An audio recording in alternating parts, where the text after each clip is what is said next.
حسین جو پیدا مدینے میں ہوا، جس کے گھر کا دروازہ مسجد نبوی کے اندر کھلتا تھا، جو مسجد نبوی کے اندر پرورش پا کے جوان ہوتا ہے اور مدینے کی گلیوں میں کھیلتا رہا، اس حسین ابن علی کے لیے مدینہ چھوڑنا، اور پھر وہ اس بات کا علم اور شعور رکھتے تھے کہ یہ آخری بار حضور کے در پہ حاضری ہے، دوبارہ اس شہر نور میں نہیں آ سکوں گا، تو کیا قیامت ہوگی اور کیا منظر ہوگا۔ محمد بن حنفیہ کے علاوہ خاندان نبوت کے جتنے لوگ تھے ان سب نے شہر مدینہ کو الوداع کہا، اور رات کے موقع میں مدینہ المنورہ کو، مسجد نبوی کو چھوڑ کر کے مکہ کی جانب عازم سفر ہوئے۔ 3 شعبان المعظم کو مکہ المکرمہ پہنچتے ہیں، ادھر کوفیوں کے خطوط آنے شروع ہو جاتے ہیں۔ حضرت امام حسین رضی اللہ تعالیٰ عنہ مسلم بن عقیل رضی اللہ تعالیٰ عنہ کو صورتحال معلوم کرنے کے لیے بھیج دیتے ہیں۔ 40,000 کوفی آپ کے ہاتھ پہ بیعت کر دیتے ہیں۔ ادھر 25 پیدل حج کرنے والے حضرت امام حسین 8 ذی الحج کو احرام باندھتے ہیں، لیکن آپ کو پتہ چلتا ہے کہ حاجیوں کے روپ میں قاتل چھپا دیے گئے، تو آپ اس احرام کو حج کی بجائے عمرے میں بدلتے ہیں اور کوفے کی جانب عازم سفر ہوتے ہیں۔ کائنات والو، ذرا سینے پہ ہاتھ رکھ کے دیکھو کہ یہ کتنا مشکل مرحلہ تھا۔ اس دین کی آبرو کو بچانے کے لیے حضرت امام حسین رضی اللہ تعالیٰ عنہ نے کتنا بڑا قدم اٹھایا۔ آپ کے بہی خواہ، دوست، احباب عبداللہ بن عمر یہ سارے روکتے ہیں، عبداللہ بن عباس کہتے ہیں حضرت نہ جائیے، الکوفی لا یوفی، کوفی کبھی وفا نہیں کرتے، آپ کے والد کو وہاں شہید کیا گیا، لیکن آپ ایک فرض کو نبھانے جا رہے ہیں۔ میرے غم گسارو، میرے مہربانوں، نہ روکو مجھ کو جانے دو، مجھے نانے کے دی کی ڈوبتی کشتی بچانے دو، میں چاہتا ہوں کہ دنیا پر وفا کا نام رہ جائے، میں رہوں نہ رہوں پر عظمت اسلام رہ جائے۔ میں نہیں جاتا تو نبی کے گھر کی آن جاتی ہے، میں نہیں جاتا تو نبی کے گھر کی آن جاتی ہے، تمہارا دین جاتا ہے، میری غیرت ایمان جاتی ہے۔ حضرت امام حسین یہاں سے چلتے ہیں، ابھی راستے میں ہی پہنچتے ہیں کہ یہ خبر آتی ہے کہ کوفے والوں نے بے وفائی کر دی، حضرت مسلم بن عقیل رضی اللہ تعالیٰ عنہ کو شہید کر دیا گیا، نعمان بن بشیر معزول کر دیے گئے، ابن مرجانہ ابن زیاد وہاں متعین کر دیا گیا جو سخت گیر شخص تھا، اور اس نے لوگوں کو ڈرایا، دھمکایا، اور کوفے کے لوگوں کے دل بدل گئے اور وہ بیتیں توڑنے لگے۔ وہ منظر مسجد کوفہ کا کتنا دل گداز تھا، جب امام نماز کے لیے کھڑے ہوئے تو 40,000 لوگ آپ کے پیچھے تھا۔ جب سلام پھیرا اور امام نے دیکھا کہ پیچھے لوگ نہیں ہیں، پھر لوگوں نے اپنے دروازے بھی بند کر لیے۔ رات کی تنہائیاں ہیں اور حضرت مسلم بن عقیل کو کوئی پناہ دینے والا نہیں، لوگوں نے دروازے بند کر لیے کہ کہیں ہمارے گھر میں نہ آ جائیں اور ہم مشقت اور حکومتی تشدد کا شکار نہ ہوں۔ کتنا دردناک لمحہ ہے حضرت مسلم بن عقیل رضی اللہ تعالیٰ عنہ پہ، اور پھر حضرت مسلم بن عقیل بے دردی سے شہید کر دیے جاتے ہیں۔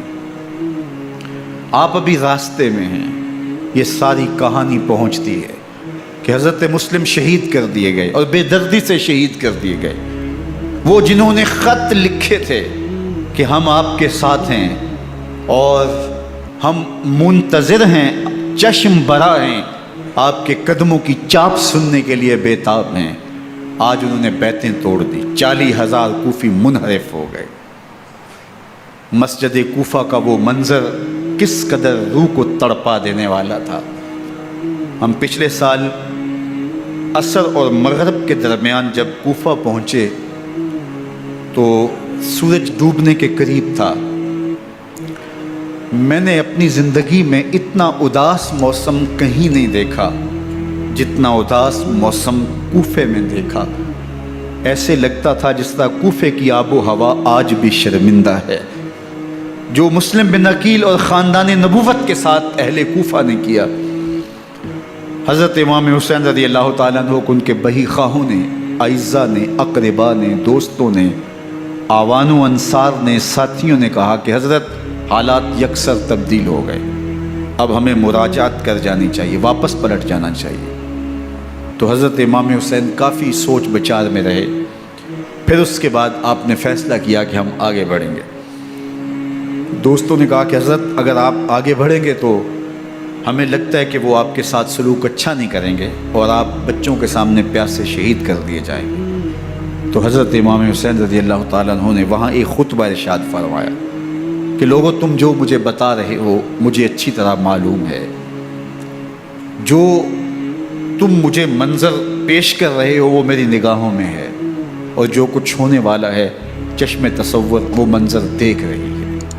کیونکہ حضرت امام حسین رضی اللہ تعالیٰ عنہ کی شہادت کی خبر حضرت امام حسین کے پیدا ہوتے ہی خاندان نبوت میں عام تھی۔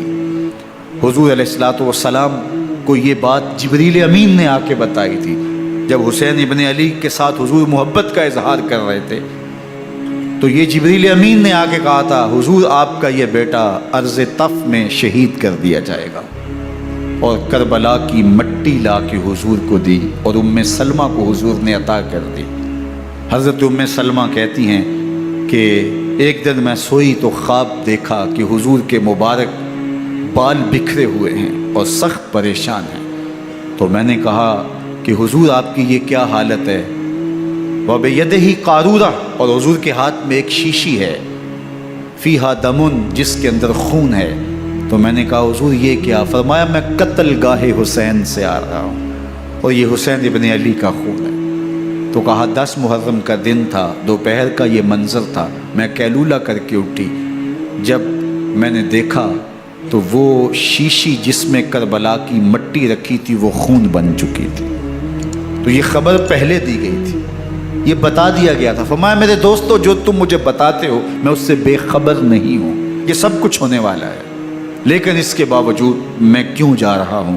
تو آپ کا ایک تاریخ ساز جملہ ہے جو کربلا کے فلسفے کو ہمارے سامنے رکھتا ہے کہ یہ اتنا بڑا امتحان کیوں دیا۔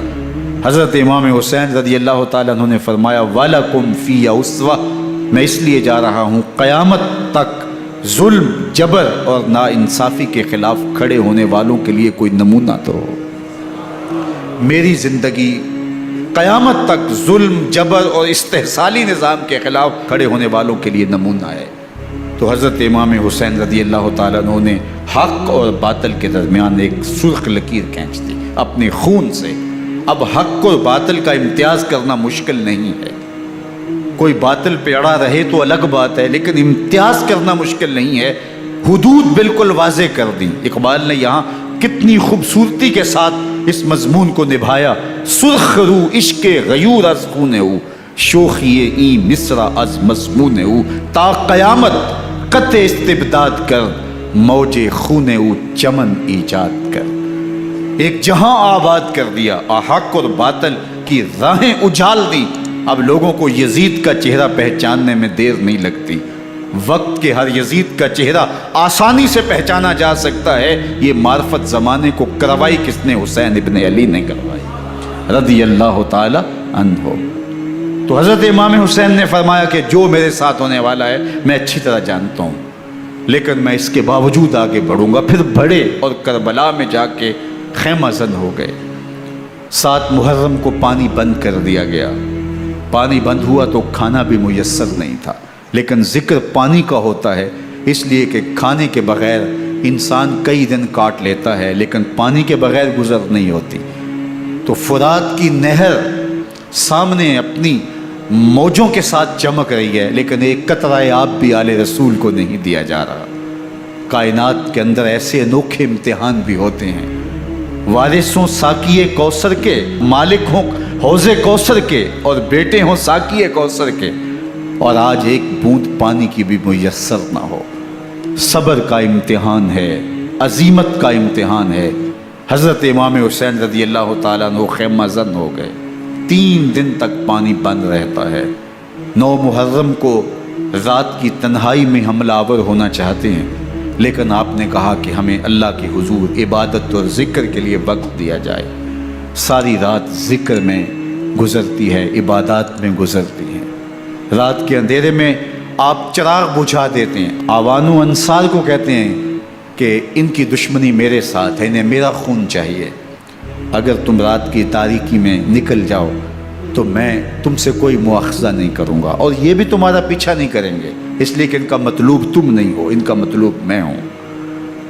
جب چراغ جلایا تو کوئی بھی نہیں گیا۔ مسلم بن نوسجہ کھڑے ہو کے کہتے ہیں حضرت اگر ہمارے بدن کو 70 بار کاٹا جائے اور جلایا جائے اور ہواؤں میں اڑا دیا جائے پھر بھی آپ کا ساتھ نہیں چھوڑیں گے۔ 70 سال کے بوڑھے ہیں حبیب بن مظاہر، کہتے ہیں حضرت آپ کو چھوڑ کے جائیں کہاں، آپ کو چھوڑ کے جائیں کہاں؟ کوئی ساتھ چھوڑنے کے لیے تیار نہیں ہے۔ پیاس ہے، سخت گرمی ہے، کربلا کا ماحول ہے، 72 افراد اور خاندان کی خواتین میدان کربلا میں خیمہ زن ہیں۔ دوسری طرف لشکر اعداء اشقیا 22,000 کی تعداد میں مقابلے میں، ایک روایت 30,000 کی ہے۔ ان صرف 72 پیاسے لوگوں کے لیے اتنے لوگوں کو جمع کرنے کا مقصد خوف زدہ کرنا تھا۔ شرط ہے کہ یزید کی بیعت کر لیں، محاصرے توڑ دیں گے، پانی دستیاب ہوگا، اعزاز و اکرام سے نوازا جائے گا، خزانوں کے منہ کھول دیے جائیں گے۔ لیکن حسین ابن علی کہتے تھے سب کچھ لٹ جائے گا، باطل کے ہاتھ پہ ہاتھ نہیں رکھوں گا۔ اللہ اکبر۔ اب صبح طلوع ہوتی ہے، عاشور کا دن چڑھتا ہے، سورج اپنی پوری تمازت کے ساتھ گرمی برسا رہا ہے۔ آج خاندان نبوت کا امتحان زمانے نے دیکھنا ہے۔ رسول اللہ کا لعاب چوسنے والا اس کے صبر کا آج امتحان ہے۔ حضور کے کندھوں پہ کھیلنے والے حسین کا آج امتحان ہے۔ اللہ اکبر۔ حسین ابن علی تمام حجت کرتے ہیں میں نے تمہارا کچھ نہیں بگاڑا، میں نے کسی کا خون نہیں کیا، میں نے کوئی زیادتی نہیں کی، تم کیوں میرے قتل کے در پہ ہو؟ تم جانتے نہیں میں کون ہوں؟ میں تمہارے نبی کا نواسا ہوں، رسول اللہ صلی اللہ علیہ وآلہ وسلم کے کندھوں پہ کھیلتا رہا ہوں، حضور کا لعاب چوستا رہا ہوں، اور میں بوسہ گاہ رسول صلی اللہ علیہ وآلہ وسلم ہوں۔ لیکن ان اشقیاء کے دل پر کوئی چیز اثر انداز نہیں ہوتی۔ ایک ہور ہے، اللہ اس کے دل میں نرمی ڈالتا ہے۔ پہلے تو امام حسین کو گھیر کے لے کر کے آتا ہے، لیکن بعد میں وہ قافلہ یزید سے قافلہ حسین کی طرف آ جاتا ہے۔ امام حسین فرماتے تو دنیا میں بھی ہور ہے، آخرت میں بھی ہور ہے، آزادی مل جاتی ہے۔ باقی 22,000 کا لشکر جرار امام حسین کے قتل کے در پہ ہے۔ پھر تاریخ نے خاندان نبوت کا وہ انوکھا امتحان دیکھا۔ حضرت امام حسین کے بچے بالخصوص خواتین پیاس کی شدت میں حلق خشک ہیں۔ حضرت سکینہ تڑپ کے اپنے باپ سے کہتی ہیں کہ مجھے 6 ماہ کے لیے اصغر کی پیاس نہیں دیکھی جا رہی۔ بچے کو ہاتھوں پہ اٹھاتے ہیں اور نہر فرات کے کنارے پہنچ کے فرماتے ہیں اشقیاء سے مخاطب ہو کے تمہارا معاملہ میرے ساتھ ہے، اس 6 ماہ کے بچے نے تمہارا کچھ نہیں بگاڑا، اور چلو بھر کے اس کا حلق سیراب کرنا چاہتے ہیں۔ ایک 2 شاخہ تیر آتا ہے جو حضرت علی اصغر کے گلے کو چیر دیتا ہے۔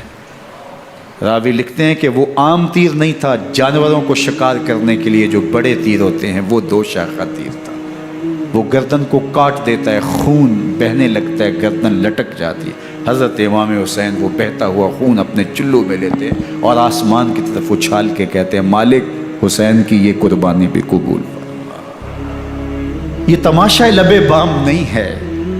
بچہ بیمار ہو، ڈاکٹر جواب دے دیں، ماں باپ کے ہاتھ پھول جاتے ہیں، زندگی کی سانسیں ابھی چل رہی ہوتی ہیں، لیکن ڈاکٹر کہے کہ یہ میرے بس کا روگ نہیں ہے، کہیں اور لے جاؤ، تو زندگی کا لف و نشر غیر مرتب ہو جاتا ہے۔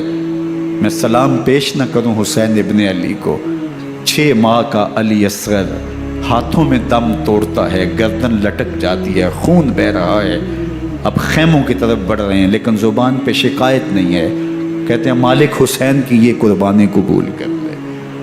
اب خیموں کی طرف آنا، شہر بانو، ام رباب، سیدہ زینب، حضرت سکینہ سلام اللہ علیہا کا سامنا کوئی آسان کام نہیں تھا، لیکن حسین ابن علی آتے ہیں، شہزادے کو یہاں خیموں کے قریب رکھ کے کہتے ہیں کہ یہ حوض کوثر سے سیراب ہو گیا ہے۔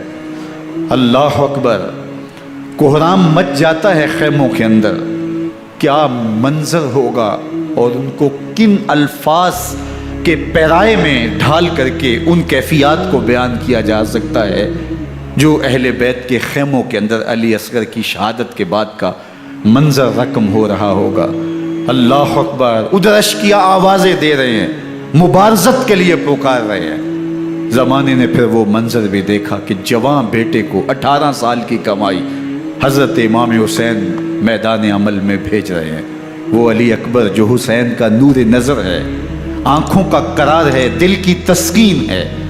اور پھر حضرت علی اکبر جب گھوڑے کی زین سے فرش زمین پہ گرتے ہیں تو باپ کو آواز دیتے ہیں، اور حضرت امام حسین جو ہے وہ آگے جا کے بیٹے کی لاش اٹھاتے ہیں۔ اللہ اکبر، 18 سال کے بیٹے کی لاش کو کندھوں پہ اٹھا کے خیموں تک لاتے ہیں اور ہاتھ پھیلا کے کہتے ہیں مالک حسین کی یہ قربانی بھی قبول فرما۔ کبھی قاسم بن حسن کی لاش اٹھا کے لاتے ہیں، کبھی اون و محمد کی لاشیں اٹھا کے لاتے ہیں، بھتیجوں کی، بھانجوں کی، بھائی عباس کے کٹے ہوئے بازو اور زخموں سے چھدا ہوا لاشا۔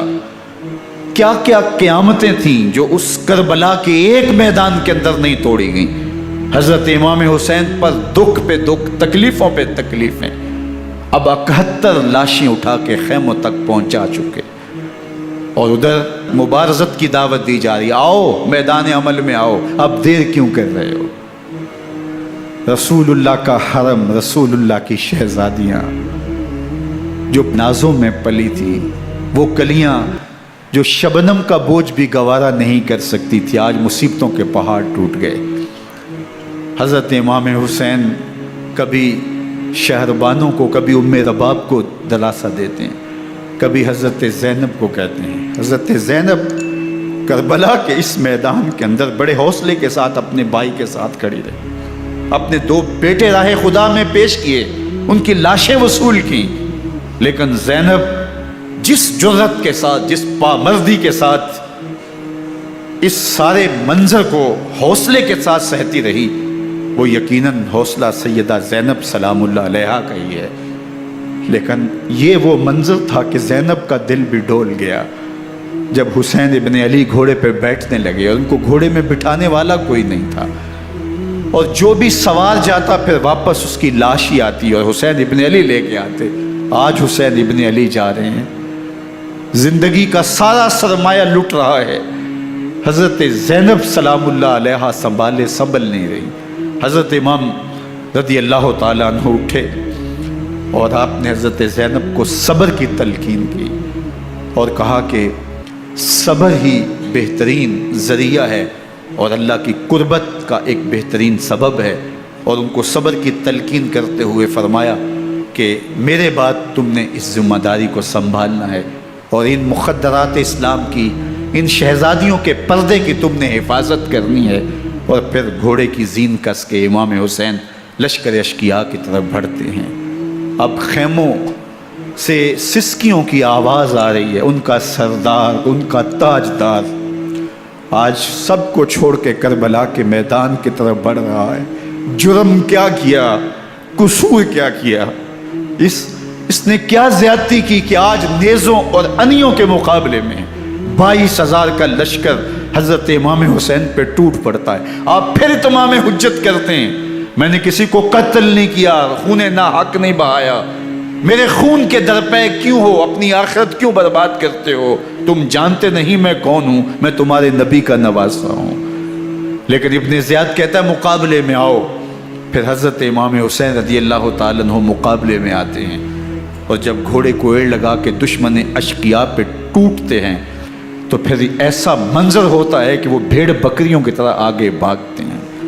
71 زخم کلیجے پہ لیے شجاعت کا یہ پیکر جب میدان میں آتا ہے، آواز آتی، یہ کون ذی وقار ہے، بلا کا شاہ سوار ہے، لباس ہے پھٹا ہوا غبار سے اٹا ہوا، تمام جسم نازنی چدا ہوا کٹا ہوا، یہ نبی کا نور عین ہے، یہ بال یقین حسین ہے، یہ حسین ابن علی ہے رضی اللہ تعالیٰ عنہ۔ پھر چاند بادلوں میں گھر جاتا ہے، شامی ہنڈے تیر برساتے ہیں، تلواروں سے آپ کے بدن پر ضربیں لگاتے ہیں اور نیزوں سے آپ کے بدن کو پرو دیتے ہیں۔ جب آپ کا پیراہن بعد میں اتارا گیا تو آپ کے پیراہن میں 122 سوراخ تیروں کے تھے، 33 زخم تلواروں کے اور 34 گھاؤ نیزوں کے تھے۔ جب گھوڑے کی زین سے فرش زمین پر آئے، بدن چھلنی تھا، زخم زخم سے خون بہ رہا تھا، 3 دن کا پیاسا حسین، اللہ اکبر، بدن زخموں سے چور، 71 لاشیں کلیجے پہ لیے، مخدرات اسلام کے پردے کا خیال دل میں الگ ہے، لیکن گھوڑے کی زین سے جب فرش زمین پہ امام حسین آتے ہیں، زبان پہ ہائے نہیں، نالا و شیون نہیں، چیخ و پکار نہیں، آتے ہی پیشانی سجدے میں رکھتے ہیں اور پکارتے ہیں اللہم ردن بقضائک وصبرن علی بلائک تسلیما لامرک سبحان ربی الاعلی۔ مالک گھر لٹا کے، بچے لٹا کے، خاندان سب کچھ قربان کر کے، اپنے بدن کو زخموں سے چھلنی کروا کے، تیروں اور نیزوں کی انیوں سے اپنے آپ کو زخمی کروا کے، تیرے حضور سر جھکا کے یہ اقرار کرتا ہوں کہ حسین تیری تقدیر پہ راضی ہے، مالک تو بھی بتا، تو بھی حسین پہ راضی ہوا ہے کہ نہیں ہوا۔ آواز آ رہی ہے، اس پیاسے پر علی شیر خدا کو ناز ہے، اس نواسے پر محمد مصطفیٰ کو ناز ہے۔ اوروں نے بھی سجدے کیے پر اس کا عجب انداز ہے، اس نے وہ سجدہ کیا جس پر خدا کو ناز ہے۔ حسین ابن علی رضی اللہ تعالیٰ عنہ کا سر انور دستے قاتل نے تب کاٹا جب وہ سجدے میں جھکا ہوا تھا۔ یزید نے کہا میں بیعت لوں گا، امام حسین نے کہا کبھی بھی نہیں دوں گا، یہ سر کٹ سکتا ہے جھک نہیں سکتا۔ سر کاٹ کے نیزے کی نوک پہ چڑھا دیا گیا اور یہ اس بات کا اعلان تھا کہ ہم جیت گئے اور حسینی ہار گئے، اور لشکر یزید میں غوغا مچ گیا، نقارے بجنے لگے کہ ہم جیت گئے، دیکھو امام حسین شہید کر دیے گئے، اور سر کاٹ کے نیزے کی نوک پہ چڑھایا گیا۔ لیکن لشکر یزید سے یہ آواز آئی، یہ کیسا سر ہے جو کٹ کے بھی سر بلندی ہے، کٹ گیا ہے پھر بھی اونچا ہے، اللہ اکبر، یہ سر سجدے میں کٹا ہے، رب کے حضور عبادت کی حالت میں کٹا ہے، حسین آج بھی سجدے میں ہے، اللہ اکبر، حسین آج بھی سجدے میں ہے، بلکہ کٹے ہوئے سر کا رخ زمین کی جانب تھا اور کٹی گردن آسمان کی طرف، یوں نیزے پہ پرویا گیا، اللہ اکبر۔ ایک شاعر نے نقشہ کھینچا، بآنکھ سر نیزے پہ اور سوئے زمیں ہے روح، یعنی سجدہ ثانی کی ہے آرزو۔ رکعت کے 2 سجدے ہوتے ہیں، ابھی ایک سجدہ ہوا تھا کہ دست قاتل نے سر کاٹ دیا، کہا حسین کی پیشانی میں دوسرے سجدے کی تمنا مچل رہی۔ یہ تھا حسین ابن علی کا سجدہ، ساری زندگی رب کے حضور سجدہ قضا نہیں ہونے دیا۔ آج پانی نہیں ہے، اللہ اکبر، آج تیمم کر لیتے ہیں، آج اپنے خون کو اوڑھ کر کے حسین نے اپنی پیشانی اپنے مالک کے حضور جھکا کر کے عظیمت کی وہ انوکھی داستان رقم کر دی کہ صدیاں گزرنے کے باوجود بھی ان کی یادوں کے چراغ روشن ہیں۔ جب حضرت امام حسین اور دوسرے آیان و انصار کو شہید کر دیا گیا تو ان کے سر نیزوں کی نوک پہ چڑھا دیے گئے، حضرت امام حسین کا کٹا ہوا سر اور باقی 71 افراد کے کٹے ہوئے سر نیزوں کی نوک پہ، اور 10 سواروں کو ابن سعد نے کہا کہ ان کو رون دو، اور گھوڑوں کی ٹاپوں تلے حضرت امام حسین رضی اللہ تعالیٰ عنہ اور ان کے آوان و انصار کو جو ہے وہ روندا گیا، حتیٰ کہ ان کی استخوان مبارک، ان کی ہڈیاں بھی چور چور ہو گئیں۔ روننے سے قبل ان کا لباس اتار لیا، ان کے کپڑے اتار لیے گئے، اللہ اکبر، کیسی دردناک گھڑیاں تھیں۔ ابن سعد اور شمر جو ہے وہ خیموں میں داخل ہوا اور مخدرات اسلام کی چادریں چھیننے کی کوشش کی۔ حضرت زینب سلام اللہ علیہ نے مخاطب ہو کے کہا ہمارے چہرے کے رکھوالے چلے گئے ہیں، ظالم تو خیال نہیں کرتا ہم رسول اللہ کی بیٹیاں ہیں۔ حضرت شہربانو، حضرت زین العابدین اور حضرت زینب